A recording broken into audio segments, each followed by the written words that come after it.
غسل خانہ بھی استعمال ہوتا اور باورچی خانے میں بھی رات گئے کھڑپڑ ہو کی آوازیں آتی۔ ہم لوگوں کو وہ کالی بلی مستقل گھر میں گھومتی ہوئی نظر آتی۔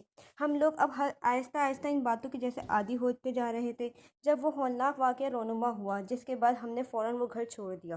رات کے کسی پہر امی کی آنکھ کھلی تو انہیں محسوس ہوا کہ چھت پر کوئی ہے۔